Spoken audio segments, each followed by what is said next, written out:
السلام عليكم ورحمة الله وبركاته. بسم الله الرحمن الرحيم. الحمد لله رب العالمين والصلاة والسلام على إمام الأنبياء المرسلين وعلى آله وصحبه أجمعين. أما بعد، سبحانك لا علم لنا إلا ما علمتنا إنك أنت العليم الحكيم.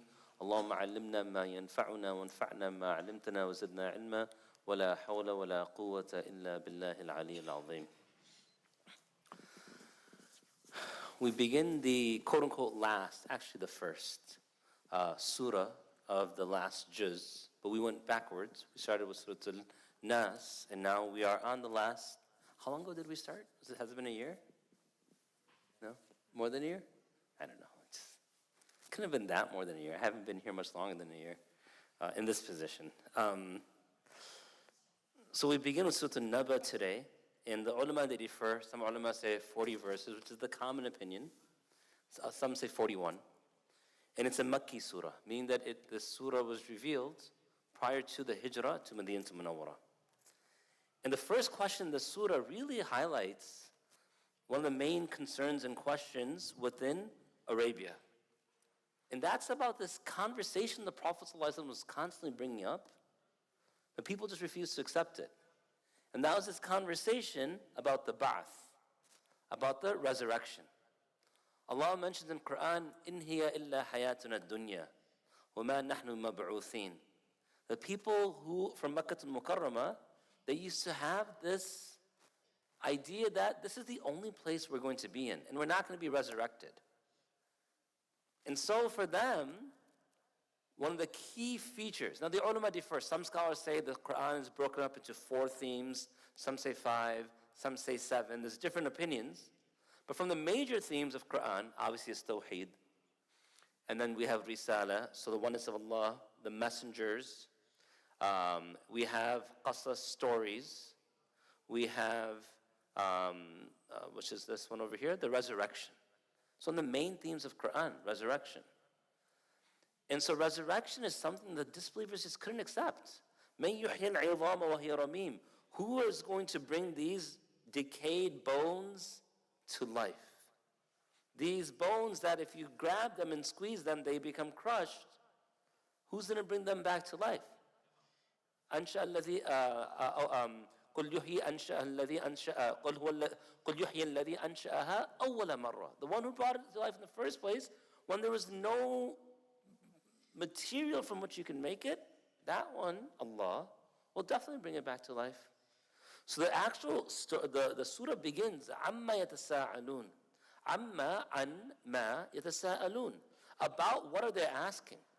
And this is going to be an immediate question. And there's a whole grammatical thing over here, عَنْ مَا يَتَسَاءَلُونَ. Let's skip that. There's no reason to go into the grammar. All that's sort of interesting as to why you shorten everything up before the question, because it shows how close the question is, meaning what you're asking about. Because there should be 2 more letters in that question, but whatever. But if you look at it closely, it shows that the resurrection is even closer than what we think. So, عَمَّا يَتَسَاءَلُونَ, about what are they asking? Who are these individuals who are asking? The Quraysh, they constantly have this question in mind. They had this question, this conversation. عَنِ النَّبَإِ الْعَظِيمِ. They're asking regarding the Naba. The ulama said there's 2 opinions regarding the Naba. First opinion about Naba is what? About the great news, meaning the Day of Judgment. So what are they talking about? What are they constantly consulting each other about? What are they hearing the Muslims ask about and then having questions about? Because the Muslims are speaking about it, عَنِ النَّبَإِ الْعَظِيمِ, about the great news. And what's the great news? It's the Day of Judgment. On that day, when all of humanity is going to be brought forth, and they're going to be made to stand in front of Allah subhanahu wa ta'ala. They're going to be questioned for everything. From the first to the last, from the youngest to the old, everyone is going to be brought in front of Allah. Ibn Abbas radiallahu anhuma, his opinion was different. Ibn Abbas radiallahu anhuma, he felt that, what's this yatasa'alun anil naba'il azim? The naba that he felt is the Quran. Because the Quran has the greatest naba. What does naba mean? It means news. That's why it's called a nabi. A Nabi is the one who comes with the Naba. And what's the Azim Naba of the Prophet ﷺ? What's the great news of the Prophet ﷺ? It's the Quran itself. Now in the Quran comes all of the details of the news. But every news that Allah wants to deliver to us came through Quran. And then as a product product of it, the hadith. But all of that, Ibn Abbas says this is what the Nabal Azim is. But in general, the opinion is what? About what are they asking? They're asking about the great event, الَّذِي هُمْ فِيهِ مُخْتَلِفُونَ, about which they differ. And both these opinions would work over here. Because the Quraysh could not accept the Day of Judgment. They could accept death, but they could not accept that they'd be brought back to life. And it's a very dangerous reality. Because when someone does not expect, or accept, I should say, they don't expect to be brought back, they don't accept that they'll be brought back, then now there's no accountability anymore. There's no accountability. If I know I can do an act and no one's going to catch me, law enforcement won't catch me, because the Quraysh was law enforcement. That's where the whole Hilf al-Fudul came from. Because they were able to take advantage of a Yemeni man whose items were purchased, but he was never given the monetary replacement for those items in the market. And then no one would hold the Qurayshi man responsible, because Quraysh is from us. Yemen, you're from far away. We're not going to help you. And so there's no sense of accountability that a person has, the ability to do whatever he or she wants. And so to live without, there's a couple of things that the scholars speak about which are very dangerous when it comes to general ideologies. Number one, not accepting the Day of Judgment. Because if you feel and I feel that we're not going to be raised up again, then we don't fear what's going to happen later, so I can get away with whatever I want. Number two, putting any type of human characteristics or attributes on God. Hasha lillah. And if you look at the Greeks and the Romans, they made all their gods like humans. So now their gods can kill, assault, steal, usurp. So if their gods can do that, then if the humans do it, guess what? They won't feel in their hearts anymore. There's no guilt. My gods are I'm doing the same thing as well. Or as the Christians did, they gave God a human figure. And then as the European Christians did, they made him white. So if God is white and I'm white, then guess what I have no fear of anymore? Manifest destiny. I can have westward expansion and take all the land from the Native Americans, because what? God is white and I'm white. And this is manifest destiny. And we're the chosen individuals. And our job is to spread our way. Just like the catastrophe that's happening right now within Gaza, when they believe, the Zionists, we are the chosen ones, and we have to slaughter our heifer and bring forth the new age of their Messiah, etc. When it all revolves around their misconstrued, absolute, perverted way of thinking, then they can do whatever they want and not feel any issues anymore. So ideologies are actually very, very important to keep in mind. So when people denied the Day of Judgment, it wasn't just denying the Day of Judgment. All the products, the byproducts that come from denying the Day of Judgment now exist. They can bury their daughters alive and not fear. Why? What's the big deal? They're not going to be brought back to life. I'm not going to be brought back to life. But what does the Quran mention? وَإِذَا الْمَوْءُودَةُ سُئِلَتْ بِأَيِّ ذَنْبٍ قُتِلَتْ. That young girl will stand up on the Day of Judgment and ask, for what sin was I killed? That's a whole different reality. So, أَمَّا يَتَسَاءَلُونَ عن النبأ العظيم الذي هم فيه مختلفون كلا. Now when Allah subhanahu wa ta'ala says كلا in the Quran, we know that oftentimes this word كلا, it's ردع عن الاختلاف. It's going to be a response immediately to whatever the debate or the previous idea was. And what was that? They were already debating, is this true, is this not true? Will the Day of Judgment happen, will it not? Will we actually be brought back to life, will we not? They didn't see any evidence of it, and they don't want to just believe it because it's an inconvenient truth. Or the Quran, which they definitely saw evidence of it being the word of Allah subhanahu wa ta'ala, but they don't want to believe in it, so now they're debating, they're disputing. Kalla. Rad'un, this is a response, this is a sharp jab or return to them. Siya'lamun. Now in Arabic, there's two types of particles that show future tense. Sa and sofa. Kalla sofa ta'alamun. Thumma kalla sofa ta'alamun. But here Allah Ta'ala says, kalla saya'alamun, thumma kalla saya'alamun. Sofa means in the future, a little more distant.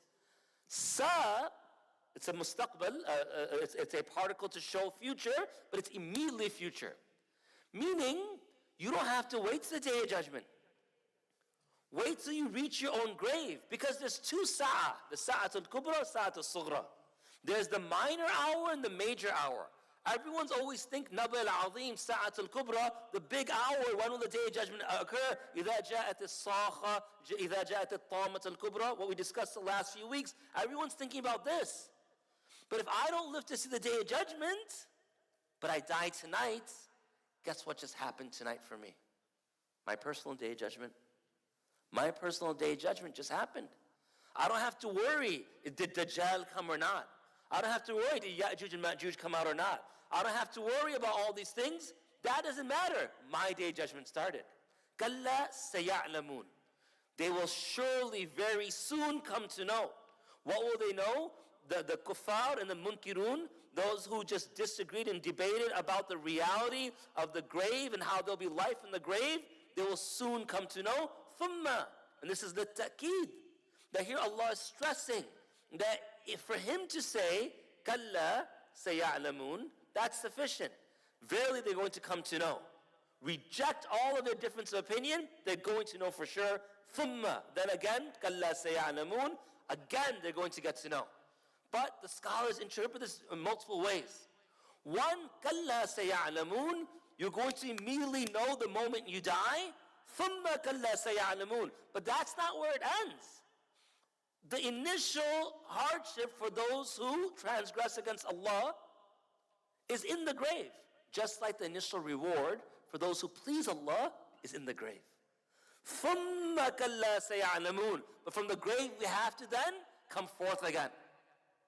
And for those individuals who come forth from the grave, who displeased Allah and turned away from Him, then ثُمَّ كَلَّا سَيَعْلَمُونَ. It's not just عذاب القبر, because the Prophet in the hadith in Sahih Bukhari, what would he say? Allahumma inni a'udhu bika min عذاب النار وعذاب القبر.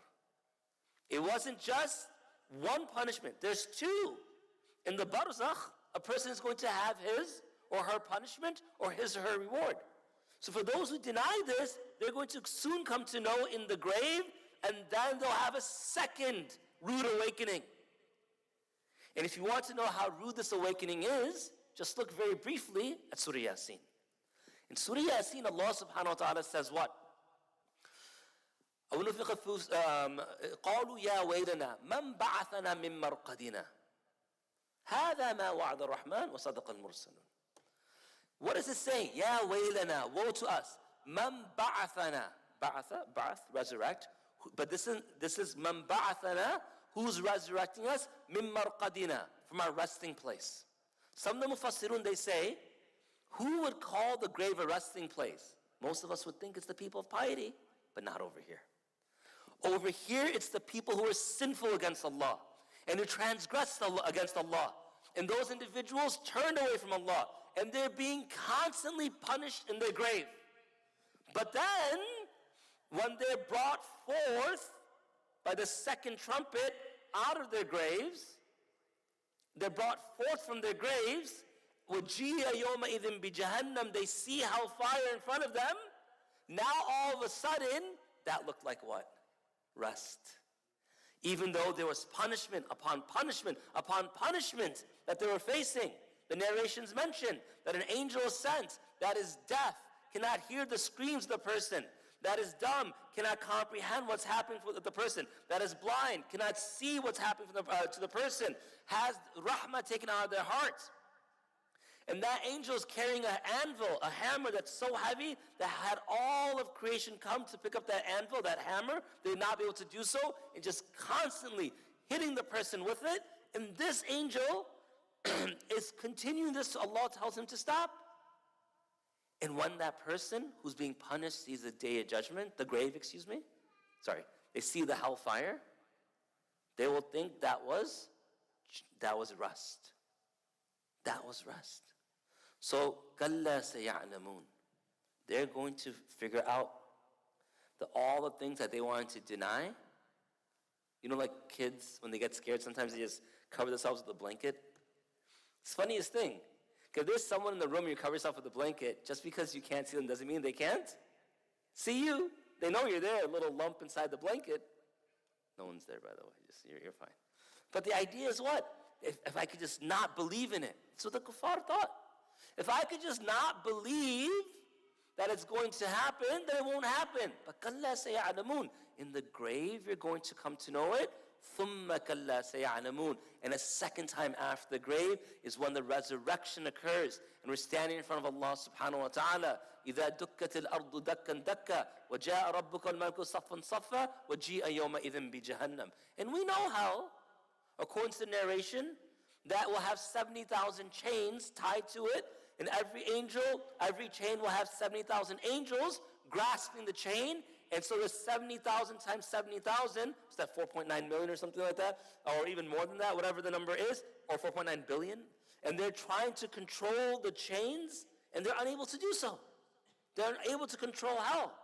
So now a person in the grave who's been stung by the scorpions and bit by the snakes, who's had the grave crushed in on them until their ribs intertwine, who's had that angel begin to hammer them, all of that will seem so light and so comforting in comparison to what the hellfire has awaiting them. May Allah protect us. كَلَّا سَيَعْلَمُونَ ثُمَّ كَلَّا سَيَعْلَمُونَ. Then Allah subhanahu wa ta'ala, He begins to give them proof. You're denying the day of judgment. أَلَمْ نَجْعَلِ الْأَرْضَ مِهَادًا. He's saying that, okay, let's put this aside for a moment. Let's change the direction of this conversation to help you understand why your refusal is so futile and so foolish. أَلَمْ نَجْعَلِ الْأَرْضَ مِهَادًا. Did we not make the earth mihada, firasha, a soft bedding? Didn't we make this earth a soft bedding? Now, I'm going to go into some explanations after we get to a few verses over here, but it will make sense in a moment. وَالْجِبَالَ أَوْتَادًا.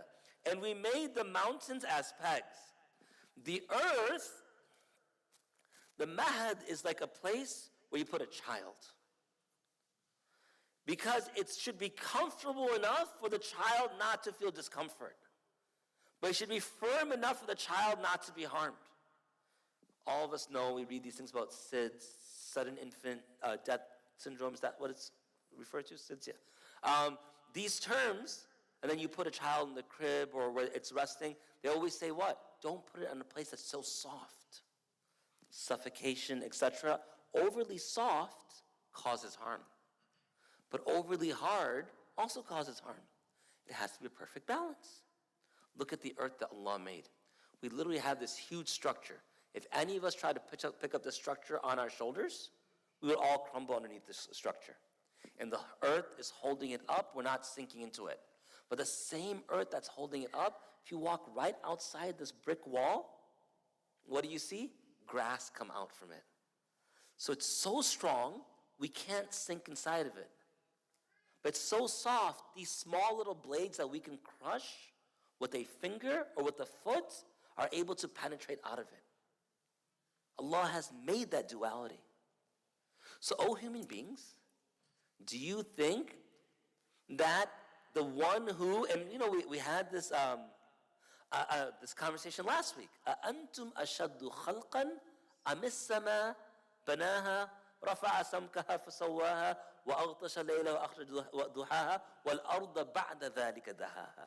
Allah asked the question, human beings, do you really think أَأَنْتُمْ أَشَدُّ خَلْقًا, that you're more of a complicated creation, or the sky, or the earth?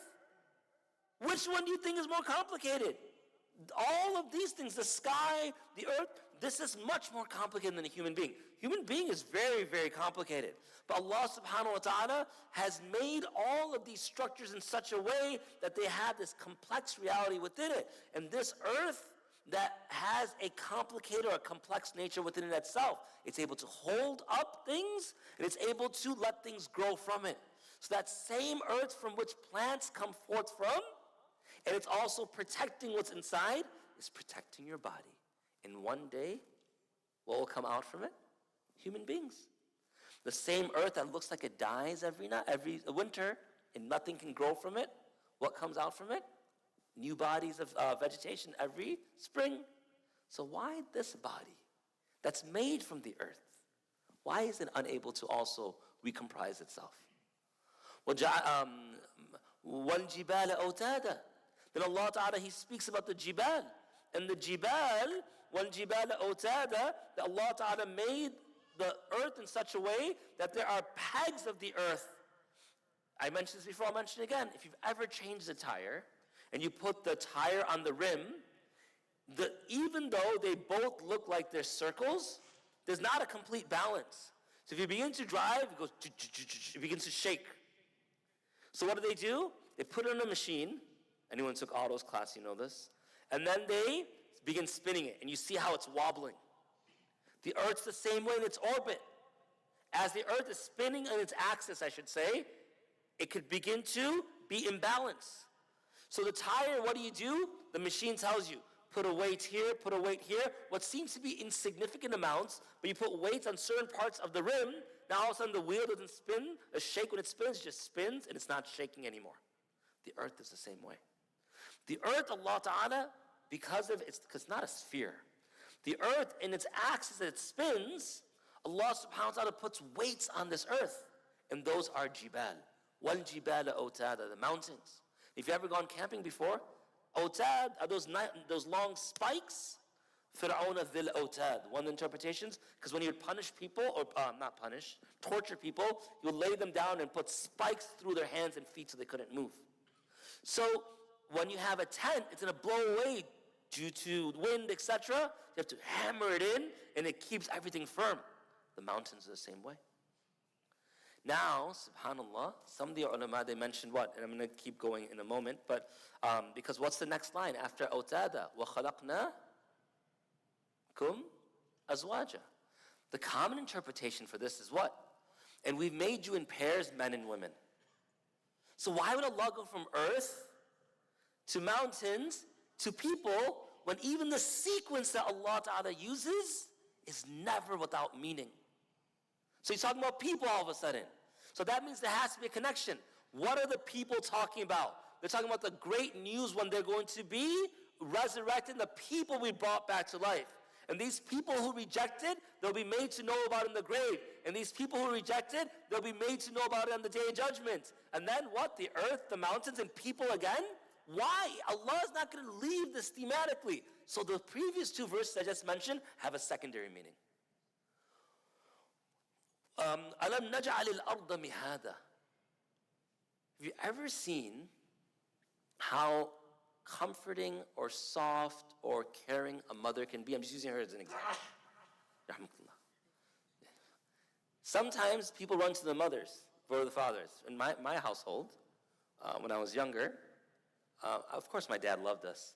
My dad said, and loves us, alhamdulillah.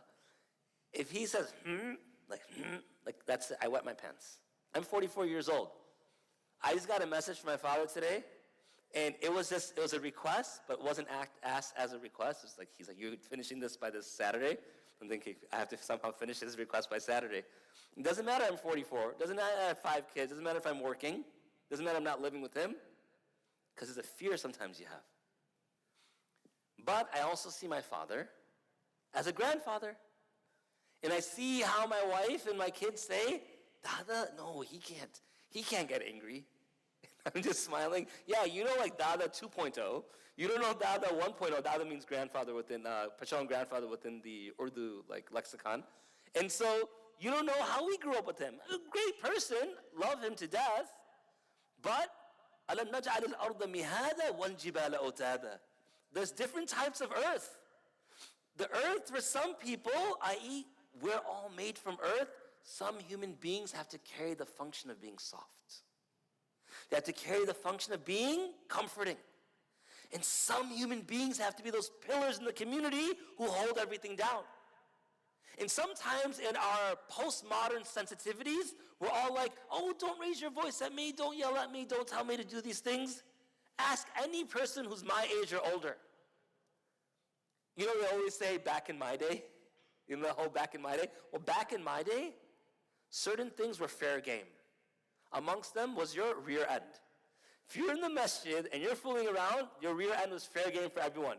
No, I'm not encouraging corporal punishment or anything like that. Maybe I am. I'm not encouraging that at all. What I'm saying was that everyone disciplined you. So you knew, and everyone thanked the other for disciplining your kid. So if I did something out of line and some uncle disciplined me, my father wouldn't go say, how dare you touch my son? I say, thank you. Because there had to be pillars in the community. There were those ones that you went to, and they're the lollipop uncles. They come in the masjid, and here's the lollipop, and here's the word that's original. And the other ones say, stand straight in line. Stop moving. If you only have the lollipop uncles, everyone will suck on a lollipop, and they'll run circles around their sugar high. And if you only have the uncles who say, get straight in line, no one's going to want to come back to the masjid. So you balance it. Mom, dad, one's firm, good cop, bad cop.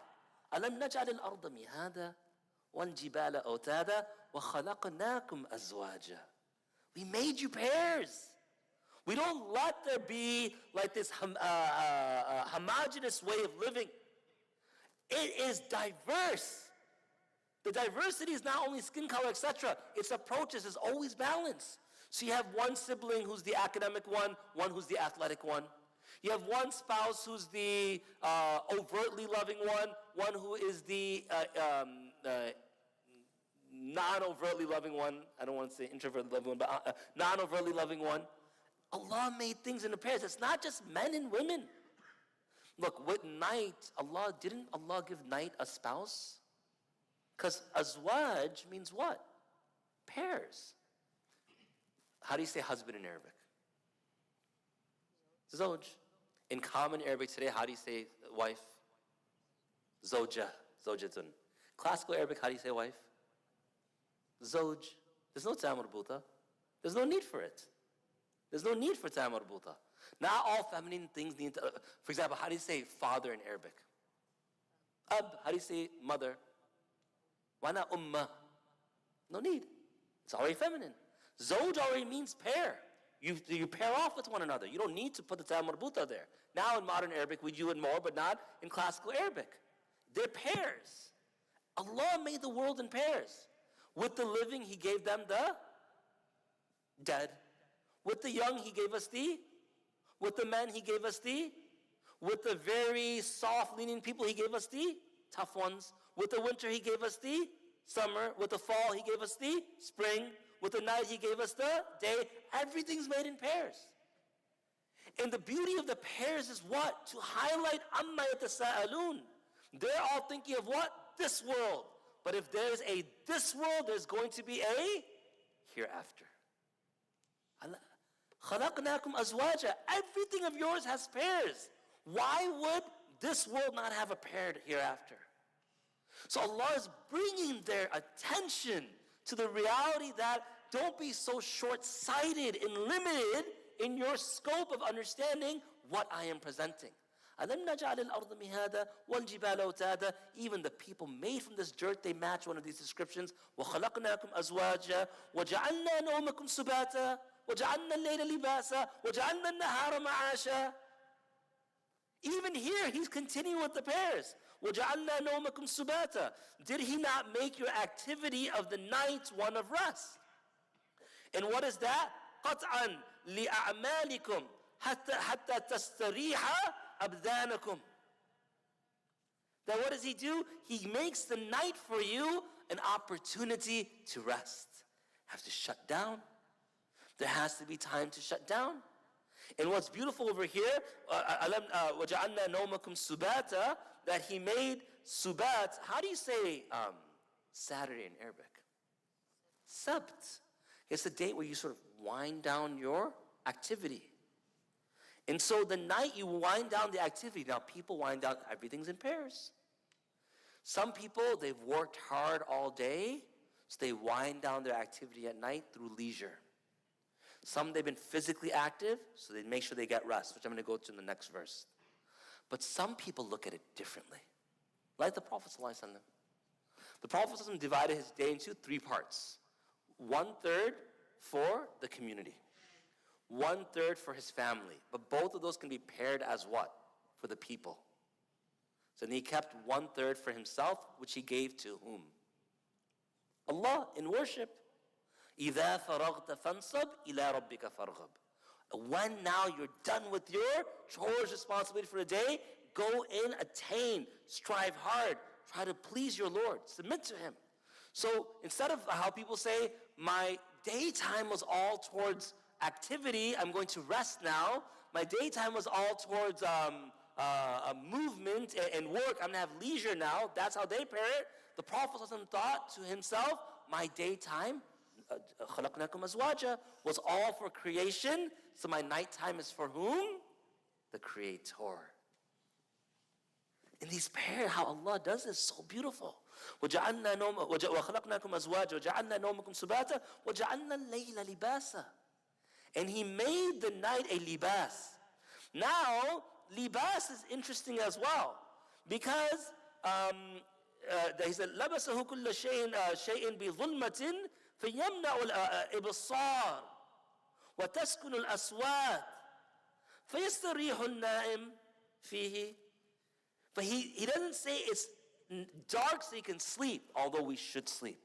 We should sleep. Sleep is necessary. If you don't sleep, your worship will be affected. It should definitely be sleep. This is why the Prophet ﷺ was told what in Surah Al-Muzammil? قُمِ اللَّيْلَ إِلَّا قِلِيلًا. Stand the night except for a part of it. نِصْفَهُ, or half of it. أو انقص منه قليلا, or less than half. أو زد عليه, or more than half. وَرَتِّلِ الْقُرْآنَ تَرْتِيلًا. And there's a secret when it comes to actual spirituality there as well. And what's that secret? You never want to be too habitual in spiritual practices. You want to for a period of time until you become consistent, then you want to throw things off. I know a person who used to fast 25 or 26 days a month. Just didn't fast the weekends. And I asked him once, stop it. I want you to start fasting Mondays, Thursdays. And he told me it was so much harder to fast Mondays and Thursdays than the 22, 23 days he would do in the month. Why? Because he threw his nafs out. His nafs knew all week long I'm not going to eat, weekend I'm going to consume. Nafs, your carnal desires. But now when the nafs got thrown off, this is why the people of piety, they'll keep Monday, Thursday, etc. But sometimes they'll throw in a random Tuesday, random Friday, etc., etc. I know people say you can't fast Fridays. There's a whole conversation over there. But the whole idea is what? That you throw the nafs off. Anyway, so the night's libas. Libas is a covering. For those who need to sleep, it covers you from the distractions of the world. It allows you and me to be able to rest. But those who want to worship Allah, they don't want the distraction of their spouse or their children. So libas, Allah covers them. And now it's just you and your Lord. Have at it. Worship, worship, worship. وَجَعَلْنَا النَّهَارَ مَعَاشًا. And then Allah subhanahu wa ta'ala speaks about the day. And He says about the day, وَجَعَلْنَا النَّهَارَ مَعَاشًا. It's sababam لِلْمَعَاش. What's that? مِنْ فَضْلِ اللَّهِ. That He is giving this as a reason or as a method or a means by which we can live. And what is that? So we can earn our money. What is that? We can serve the people. What is that? Whatever you have to do to fill in the blanks, that's your ma'asha. At that moment, جَعَلْنَا النَّهَارَ مَعَاشًا. Now, some people have to work at nights. And I used to work at nights. I remember when I used to work at UPS, not CPS, UPS. It was difficult. You get up at night. I had the 2 o'clock shifts. So I had to wake up at like 1 and then get ready and then leave the apartment and then drive over to UPS. It's hard. The body's not ready because the body was made to reset itself at night, spiritually and physically. So if you're not in that position where you have to worship the night, work the nights, sleep part of it, and give a little time for worship. And as you become more accustomed, you can give more time to worship, but sleep and rest. And by the way, just a side point, it is better to sleep the night and pray Fajr in the masjid than to pray the night and pray Fajr at home. This is clear through hadith. May Allah give us tawfiq for both. Now, وَجَعَلْنَا النَّهَارَ مَعَاشًا. This is the time. But what happens? Nowadays, people make the day time for sleep, not physical sleep. You know, Allah mentioned a very interesting thing. وَمِنْ آيَاتِهِ مَنَامَكُمْ بِاللَّيْلِ وَالنَّهَارِ. And from His signs, you have people sleeping the night and day. Yeah, people have to sleep the night and day because of work schedules. But look at our people today. At night, they're sleeping, and in the day, they're sleeping. The whole world, libas, it's covered from them. They're just video gaming it up or whatever, screening it up, and they're asleep to the realities of the world. And the ulama say there is a secondary meaning over there, that people are zombies in the day. And we see that more and more now. And then you have the people physically who stay awake all night and they're on their things, and in the day they sleep as well. We have to be balanced creatures. Have fun. Remember, azwaj. And work. Put efforts, take ease. وَبَنَيْنَا فَوْقَكُمْ سَبْعًا شِدَادًا وَجَعَلْنَا سِرَاجًا وَهَاجًا وَأَنزَلْنَا مِنَ الْمُعْصِرَاتِ مَاءً ثَجَّاجًا لِنُخْرِجَ بِهِ حَبًّا وَنَبَاتًا وَجَنَّاتٍ أَلْفَافًا. Unfortunately, that was the culminating point, but we hit 35 minutes. So as is the practice, at 35 minutes we always stop. But the whole conversation culminates in those verses that I wasn't able to get into today. Next week, inshallah, we'll wrap it all up. وَآخِرُ دَعْوَانَ الْحَمْدُ لِلَّهِ رَبِّ الْعَالَمِينَ. For those of you who are coming tomorrow night, is what is that? The Seerah series called? A Year in the Life of the Prophet ﷺ. It's the first Friday of the month. If you want to come, it'll be after Maghrib. If you don't want to come, don't worry about it. And then, inshallah, I don't know what other programs are happening this weekend, but there'll be announcements at Jummah. Wa akhiru da'wan alhamdulillah rabbil alamin.